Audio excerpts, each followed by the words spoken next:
우리 성경 예레미야 애가에 있는 말씀을 우리 함께 같이 보도록 하겠습니다. 예레미야 애가입니다.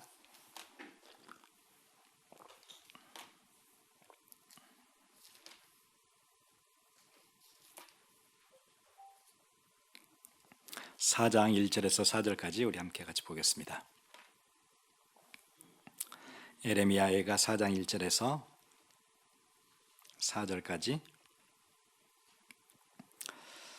우리 같이 보겠습니다. 슬프다 어찌 그리 금이 빛을 잃고 순금이 변질하였으며 성소의 돌들이 거리 어기마다 쏟아졌는고 순금에 비할 만큼 보배로운 시온의 아들들이 어찌 그리 토기장이가 만든 질 항아리 같이 여김이 되었는고 들깨들도 젖을 주어 그들의 새끼를 먹이나 딸 내 백성은 잔인하여 마치 광야의 타조 같도다. 젖먹이가 목말라서 혀가 입천장에 붙으며 어린아이들이 떡을 구하나 떼어줄 사람이 없도다. 아멘.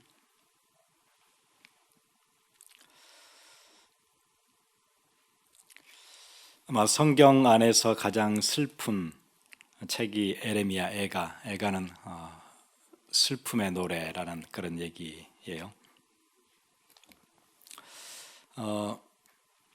슬프게 됐던 이유는 이스라엘 백성, 특히 유다가 자기 나라를 잃고 비참한 상황이 되어졌을 때 그 상황을 목도하고 예레미야가 썼던 눈물의 그 노래예요. 한때 엄청난 제국을 세웠던 아시리아가 점점 세력이 약화되고 반면에 급부상하는 나라가 하나 있었어요. 그게 이제 바벨론이었죠. 바벨론이 엄청난 세력을 얻게 되면서 마지막에는 아시리아를 무너뜨리죠. 그리고는 고대 근동의 패권을 장악하는 나라가 돼요. 이 바벨론이 예루살렘을 포위하고 한 2년 동안 계속해서 항복하고 나오라고 얘기를 하거든요. 그 시절에 많은 선지자들이 있었어요. 그리고 이스라엘 백성들에게 뭐가 잘못됐는지 계속 얘기를 해주지요. 그런데 이스라엘이 듣질 않았어요. 결국 이스라엘 성도 무너지고 바벨론에 다 끌려가게 돼요. 예레미야서는 예레미야 선지자는 바벨론의 포로로 끌려가기 전부터 이런 징조가 올 것이다 계속 예언을 했는데, 계속 얘기를 해주는데 듣지 않아요. 나중에 예레미야 애가는 다 망한 뒤에, 다 끌려간 뒤에 그 비참한 모습을 보면서 불렀던 노래예요. 4장에 보면은 그렇게 돼 있죠. 슬프다, 그렇게 얘기하죠. 왜냐하면 상황이 그럴 수밖에 없어요. 어찌 그리 금이 빛을 잃고 순금이 변하였으며, 금이 빛을 잃었어요. 금이라는 것은 색이 변하지 않는 게 금이거든요. 그래서 우리가 결혼식을 할 때 금으로 된 반지를 서로 교환을 하죠. 이유가 뭐냐면은 변하지 말자는 그런 상징이 들어있을 거예요. 우리의 사랑이 변하지 말자. 그래서 금은 변하지 않아요, 잘.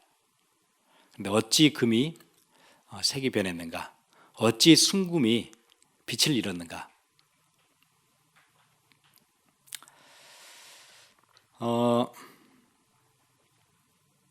하나님의 백성들이, 존귀한 자들이 그 존귀함을 다 잃어버리고 완전히 능욕당하고 있는 그 모습을 이제 금을 가지고 비유를 하고 있네요.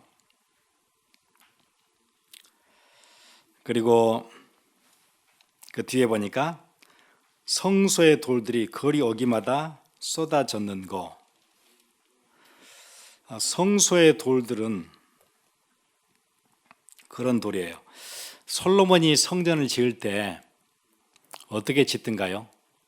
모든 나무는 레바논에서 그 시더 트리죠. 백향목을 가져다가 성소를 짓고 또 거기에 있는 돌들은 성전을 짓는 곳에 정으로 이렇게 때리는 소리가 들리지 않게 멀리서 돌을 아름답게 깎아가지고 석공들이 실어 와서 하나씩 하나씩 이렇게 올려서 만든 게 성소예요. 얼마나 성전에 쓰여진 돌들은 귀한 돌들이에요. 그런데 그 돌들이 지금 어디 있어요? 여기 보니까 성소의 돌들이 거리 오기마다 쏟아졌는 거. 그 얘기는 무슨 얘기죠? 다 무너졌다는 얘기예요. 그 돌들이 지금 길 모퉁이에 다 버려져 있어요. 여기저기에 흩어져 있어요. 그렇게 될 줄 몰랐던 거예요. 금이 변색되어지고 변질되어지고 빛을 잃고 그렇게 귀하게 다듬어서 최고의 석공들이 만들어서 쌓았던 그 성전은 다 회파되어지고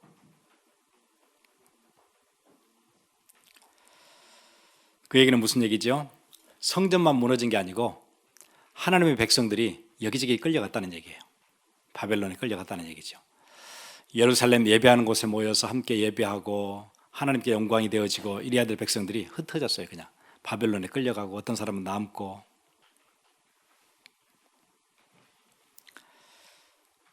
그리고 2절 보세요.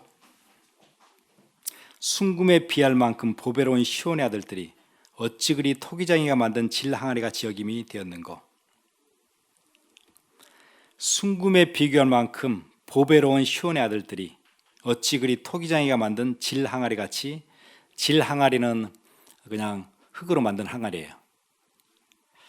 질 항아리같이 여겨져요. 아주 천대받아요. 바벨론에 갔더니 유다 백성만 있는 게 아니에요. 누가 있어요? 거기는 여기저기서 끌려온 사람들이 있어요. 다른 나라에서. 완전 취급을 받지 못해요. 이 백성들이 그런 백성이 아닌데 하나님으로부터 페이버를 받던 그런 백성인데 먼 이국 땅에 끌려와서 질 항아리처럼 그런 취급을 받고 있어요.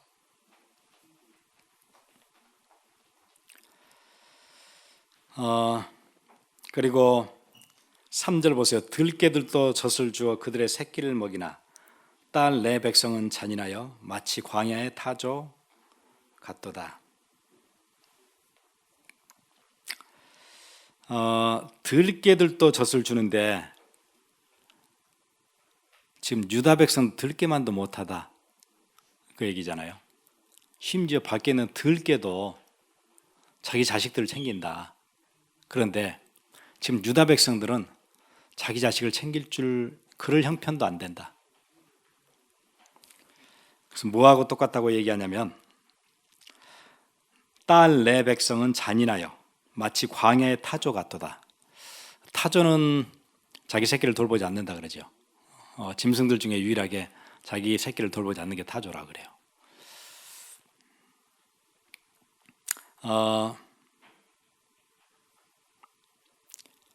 자기 자식이 태어났는데 나중에 뒤에 보면 어느 정도 비참해지냐면 자기의 자식들을 식물로 써요. 자기 자식들을 끓여 먹어요. 너무 힘드니까. 이 정도까지 되어졌어요. 그러니까 들깨만도 못하다고 얘기하는 거죠. 들깨도 그렇게는 안 하는데 자기 자식들을 버려요. 자기가 배고프니까 자기 자식들을 먹어요. 이 정도로 비참해지거든요. 4절 보세요. 젖먹이가 목말라서 혀가 입천장에 붙으며 어린아이들이 떡을 구하나 떼어줄 사람이 없도다. 얼마나 슬픈 노래인지 이게 나오잖아요. 예레미야 선지자가 이런 노래를 지어 불렀던 이유가 있지요. 우리의 다음 후대 사람들이 똑똑히 기억하라고. 내가 사랑하던 내 조국이 얼마나 비참하게 무너졌는지, 얼마나 유린당하고 있는지 이방에서 똑똑히 보라고. 지금 상황이 이 정도라고. 하나님을 등진 백성들은 이렇게 되는 거라고.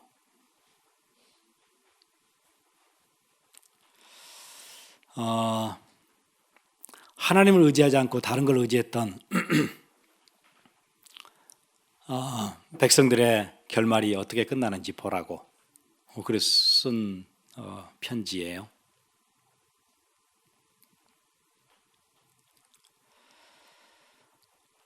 그래서 우리가 지난주에도 같이 말씀 나눴는데 성경은 우리에게 망대 역할을 해줘요. 위에서 올려서 올라가서 내려다 보면 상황들이 이렇게 보이죠.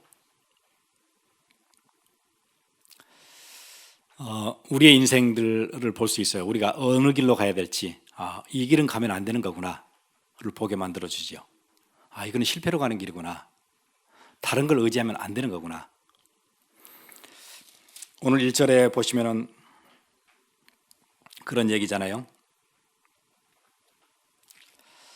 변하지 않는 것들이 변해요. 복음은 변하지 않는 거고 하나님의 말씀은 변하지 않는 거예요. 그런데 그 복음들이 변질돼요. 다른 복음이 막 들어와요. 그리고는 그 복음의 빛이 선명하고 뚜렷하고 원색적이어야 되는데 그러지 않아요. 변해요.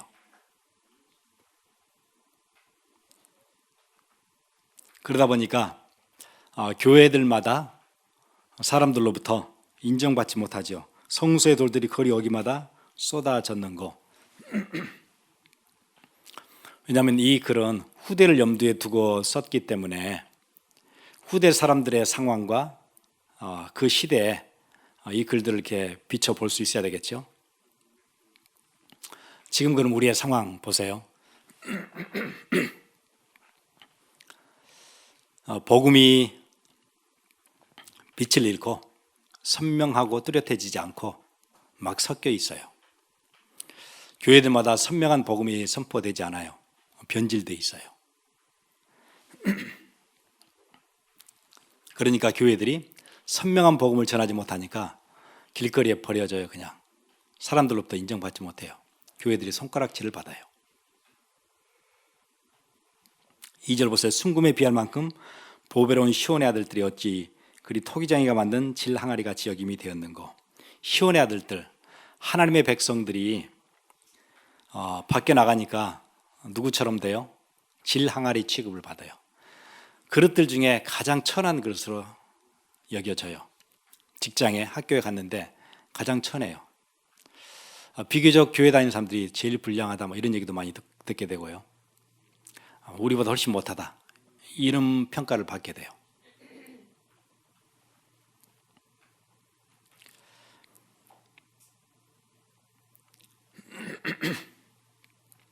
들깨들도 젖을 주어 그들의 새끼를 먹이나 딸 내 백성은 잔인하여 마치 광야의 타조 같도다.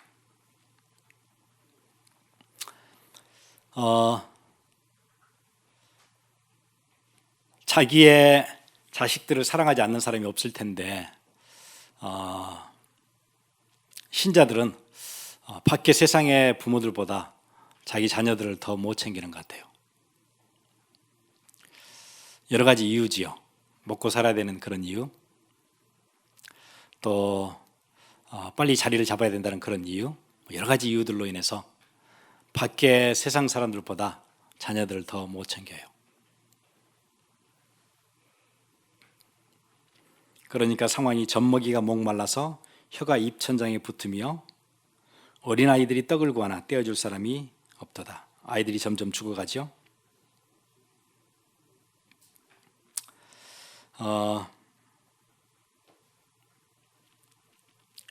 세상의 교육은 자기 자녀들을 이제 교육시키는 시스템이잖아요.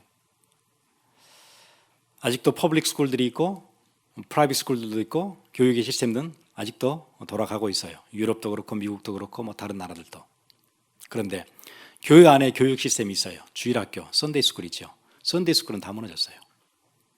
유럽도 무너지죠. 미국도 무너져요. 밖에 있는 공교육 시스템보다 훨씬 빨리 무너졌어요. 들깨들도 그렇게 하진 않는다 그러죠. 자기 자식을 챙겨요. 그런데 누구는 못 챙겨요? 시온의 백성들은 자기 자식들을 못 챙겨요. 밖에 공교육은 아직도 그래도 버티고 있는데 교회 안의 교육은 다 무너졌어요. 부모들이 그걸 챙길 만큼 힘이 없어요. 그럴 여유가 없어요. 그럼 이게 후대를 향한 메시지로 쓰여졌는데 지금 우리 시대를 보면은 이런 탄식이 나올 수 있지요. 슬프다 이렇게 나와야 돼요. 이 시대를 보면서 참 슬프다.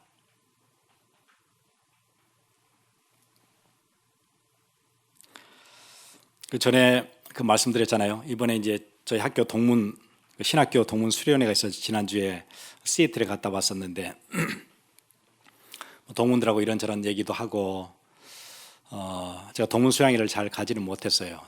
멀리 동부에서 주로 했기 때문에. 네, 서부에 살 때가 있었는데 그때 학교 그 학장 닥터 덤바 교수님이 오셨었는데 그때 했던 메시지가 한 13년 전인가 그랬대요. 그런데 그때 메시지 아직도 저 기억하거든요. 자기가 여기에 살면서 받았던 영적인 유산이 있대요. 정말 신실한 크리스찬으로 한 시대를 책임지고 어떻게 크리스찬으로 우리가 준비해야 될 것인지에 대한 영적 유산을 받았대요. 그런데 지금은 자기 나이가 이제 이렇게 많이 노 교수가 되어지고 지금 세상을 보면은 딱 그 느낌이 정확하게 든대요. 그때 본문도 그랬었거든요. 이스라엘 백성들이, 유다 백성들이 바벨론에 끌려왔어요. 자기가 전에 어렸을 때 신앙생활 할 때는 예루살렘이었던 것 같아요.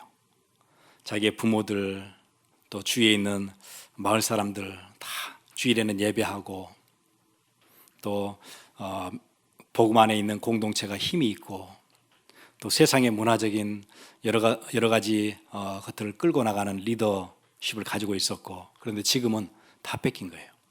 예루살렘에서 쫓겨나서 지금 바벨론의 강변에서 있는 딱 그 느낌이래요. 미국이 전에 가지고 있던 어디서나 목회자 그러면은 어디서나 인정해 줬었어요. 지금은 그렇지 않아요. 교인들 그러면 교회 중직자 그러면 어디서나 내가 교회 장로다 그러면은 밖에 세상에서 다 이해했어요. 다 인정해 줬어요. 교회 장로님이시구나. 안 믿어도 인정이 됐어요. 지금은 비난의 대상이에요.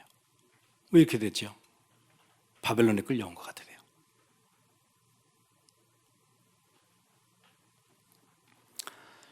전에는 목회자 그러면은 못 들어가는 데가 없었어요. 병원에 응급실이든 어디 지금도 그것들이 좀 남아 있긴 하지만 못 들어가는 데가 없어요. 아무데나 다 들어갈 수 있어요. 목회자라는 신분 하나로 다 뺏겼어요. 예루살렘 다 뺏겼고 지금은 비참한 상태가 됐어요. 교육 시스템 다 무너졌어요. 주일학교 이제 없어졌죠.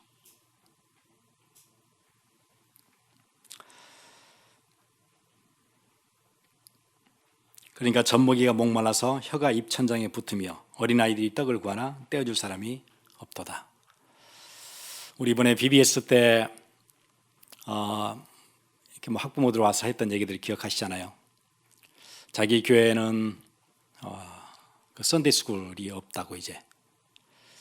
그래서 자기 자녀를 어디 보낼 데가 없다고.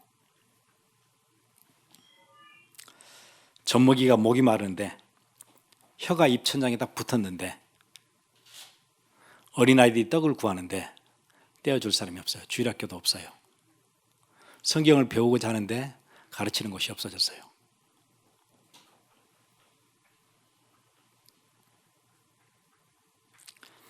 그럼 왜 이런 일이 생겼는가? 예레미야 4장이 얘기해요. 두 가지 얘기를 하거든요.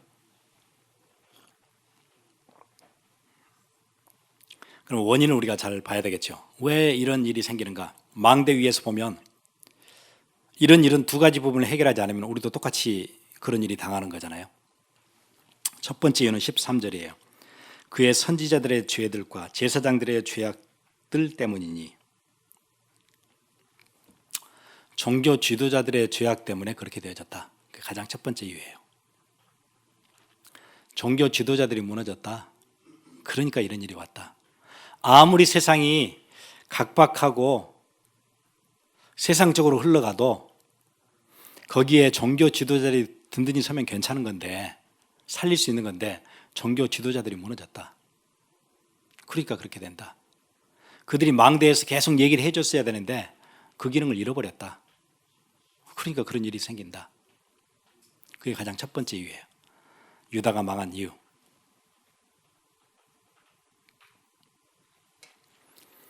그러면 지금 시대에는 선지자와 제사장이 누굴까요? 신약 시대로 들어오면은 구약의 선지자와 제사장은 신약 시대의 목회자들이에요. 그리고 중직자들이에요. 왜냐하면 예수님이 12제자를 부르시고 그들을 파송하시면서 주셨던 메시지 있잖아요. 그리고 나중에 70인 제자를 부르시고 파송하셨던 메시지가 있어요. 근데 두 메시지가 동일해요. 같아요.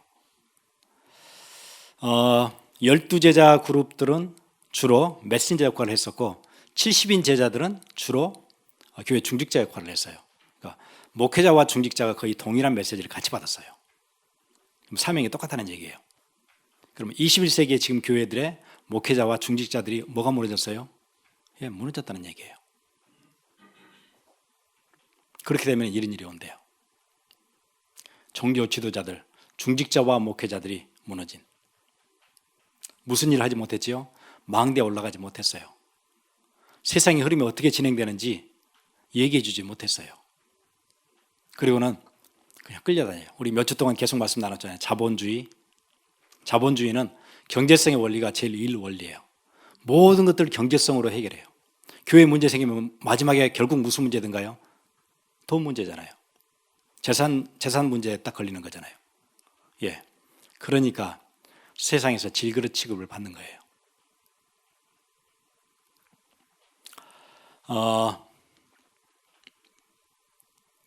그 중직자들과 목회자들의 문제.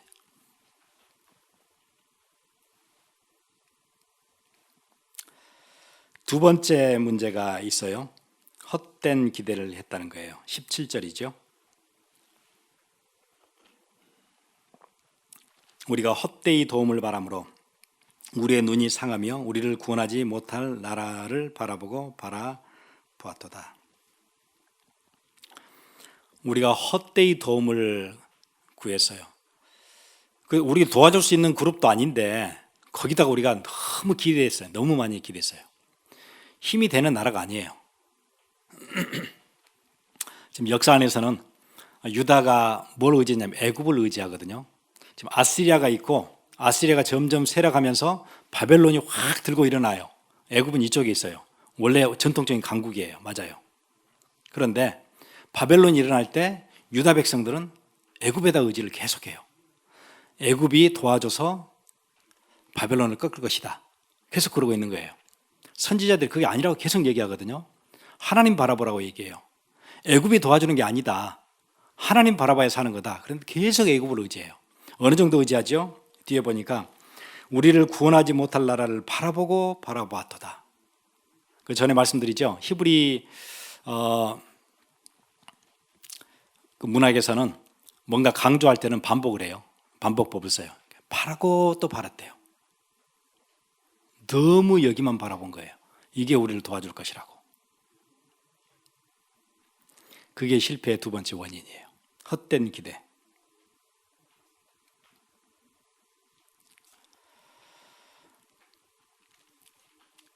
바벨론이 예루살렘 성을 에워싸고 2년간 포위 상태로 두지요.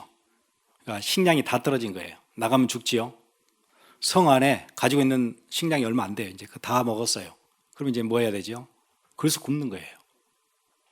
자식을 돌볼 겨를이 없어요. 죽겠는 거예요. 아무것도 먹을 게 없어요. 성 밖에를 나가면 열매라도 따먹고 할 텐데 아무것도 없어요. 이제요. 성 안에 있는 거 다 끝났어요. 밖에 나가면 바벨론에게 바로 죽어요. 상황이 그래요. 그때 계속 메시지를 던져요. 누가요? 선지자들이. 그때 예레미야가 있었을 때 동시대 선지자가 많아요. 나훔, 하박국, 또 보면은 스바냐, 다니엘, 에스겔, 이 사람들이 예레미야와 동시대의 사람들이에요. 하나님이 한 번도 이렇게 많은 선지자를 한 시대에 한 그 시기에 막 쏟아 보낸 적은 없었어요. 안타까운 마음으로 선지자를 계속 보내요. 하박국도 보내고 에스겔도 보내고 조금 전에는 이사야도 보내고 아무리 얘기라도 안 듣거든요. 그러니까 이번에는 막 계속해서 선지자를 보내요.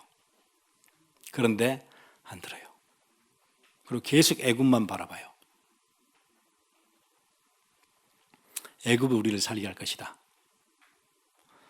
애굽은 그런 나라가 아니었어요. 금방 무너졌어요. 나중에 바벨론이 확 치니까 금방 확 무너져요. 아무리 강단에서 메시지가 막 쏟아져 나와도 다수의 교인들은 자기의 소유 의지할 거예요. 이것만 만들고 나면, 이번에 비즈니스에서 이거 자리만 잡고 나면 나는 이제 되는 거다. 헛된 희망이죠. 내 자식들 그래도 미국의 교육 시스템이 어떻게 해주지 않을까? 헛된 기대예요. 내가 다니는 학교 선생님들이 좀 우리 애들 잘 이렇게 케어해 주지 않을까? 내가 보내는 학원 선생님들이 좀 도와주지 않을까? 헛된 기대예요. 그런 게 우리의 자녀를 도와줄 수 있는 게 아니에요. 공교육이 우리의 자녀를 살릴 수 있는 것도 아니에요. 내가 지금까지 부었던 연금이 내 미래를 책임져 주는 것도 아니에요.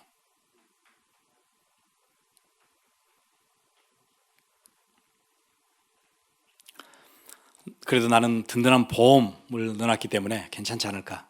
보험이 여러분을 지켜주는 것도 아니에요. 우리는 하나님 대신에 너무 다른 것들을 너무 의지해요. 여기 보니까 바라보고 바라보았도다. 자식들은 미국 시스템이 해줄 것이고, 내 미래는 연금 부었던 게 해줄 것이고, 아픈 것은 내가 보험 넣었던 게 해줄 것이고, 다 그런 식이에요. 하나님 바라보는 것은 너무 미미해요.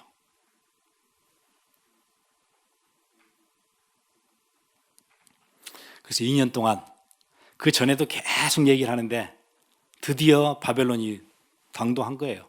애워쌌어요. 애굽은 못 도와줘요. 그때 계속해서 메시지를 던지잖아요. 그래도 안 들어요. 그때 왕이 시드기야인데 백성들에게 뭐라고 얘기해요? 나만 믿어라 막 이러거든요.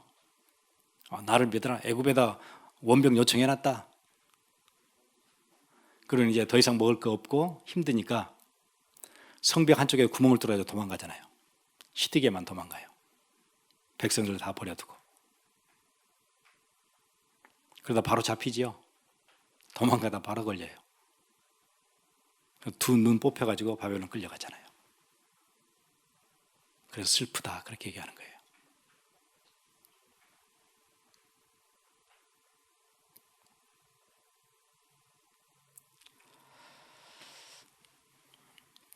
우리 지난주에 잔치 자리를 베풀어 놓고 풍성한 잔치에 거기 가면 다 있어요. 사람들 초대하죠. 사람들이 뭐라 그래요? 바쁘다 그래요. 논을 샀는데 바쁘고 소를 샀는데 바빠. 그래서 못 가겠대요. 잔치 자리를 못 와요.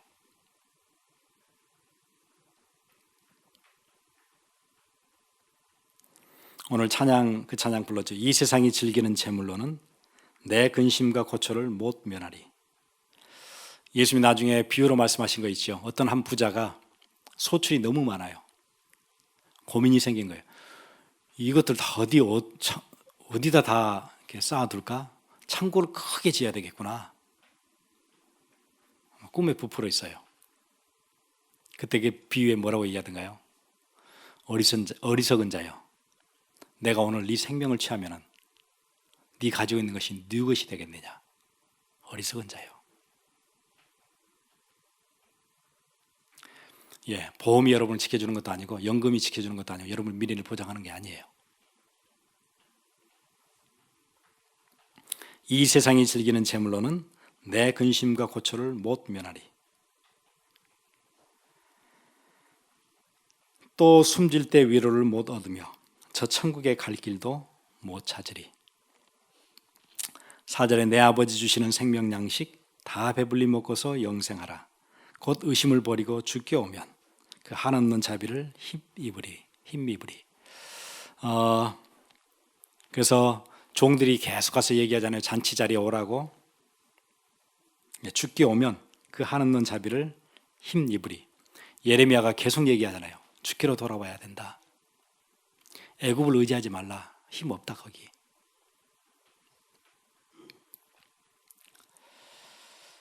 우리 두 가지 실패 원인 기억했으면 좋겠습니다. 첫 번째 원인, 목회자와 중직자들이 망대에 올라가지 못했어요. 백성들에게 얘기하지 못했어요. 다 먹고 사는 일이 바빠요.